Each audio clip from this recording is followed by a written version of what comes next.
I'm Sue Hausmann, and I'd like to share a really quick way to make a jacket.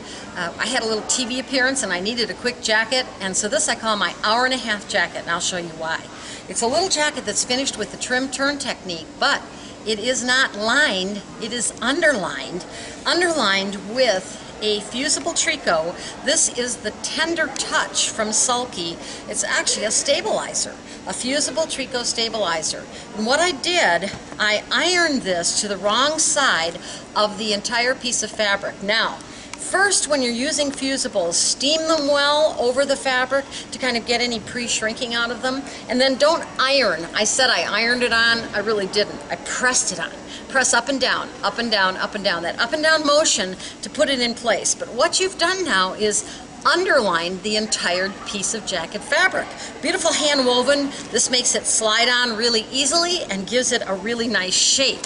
So once you've underlined your entire piece of fabric, then cut out your jacket pieces. And if you have a serger, serge around the outer edges. If you don't have a serger, use your three-step zigzag.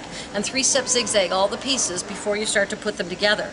You can see how quick a simple jacket is. This happens to be the London jacket from Indigo Junction. It's just actually 3 pieces, the front, the back, and the sleeves. So very quick and easy to put together. So once you've got your pieces backed and finished, then go ahead and assemble your jacket, sew your shoulder seams, set in your sleeves, and you have your jacket done. And basically the finishing is with what I call the trim turn technique. And that's super fast to do. Go to the store and find a cute trim, or make yourself some matching piping. I'll show you that in a minute. I found 2 that I really liked with this fabric, but I thought this net one was especially cool.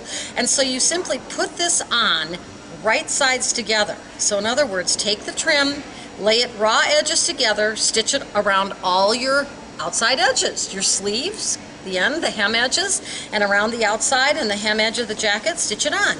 Then turn it to the wrong side and press. Press this carefully because of the net. It needs to have a delicate iron and not too high a temperature. And then top stitch it in place. And that is the way the entire edge of this jacket was finished. Isn't that fast and quick? And here you see another little trim, so putting a different trim on it can give it a totally different look that quickly and that easily. I made little jackets for the grandgirls, the grandchildren, for Easter using this technique. And another way to make the same type of jacket is, this is an Italian wool. And again, an hour-and-a-half later, I had a jacket from, I should mention, a 1 3/8 of Italian wool, a short jacket, backed with that fusible tricot as the underlining, finished with piping that I cut on the bias strips. I covered the piping myself after cutting out the jacket from the scraps, cut those bias strips, put the piping on now. Right sides together, turned it to the wrong side, top stitched, and there's your trim turn all the way around the edge. I have to share, I thought this trim turn technique, and when I say trim, sewers think of a scissors. It's not a scissors technique, it's a technique that uses a piece of trim to use the finish. I thought it was something that I had thought of, or not necessarily thought of. There's no new ideas I'm finding out. They're ideas that we kind of revive and put into the modern day. When I was down in Arizona, I found this apron that my grandmother had made. I'll bet she made this in the 40s. She only had a straight stitch machine.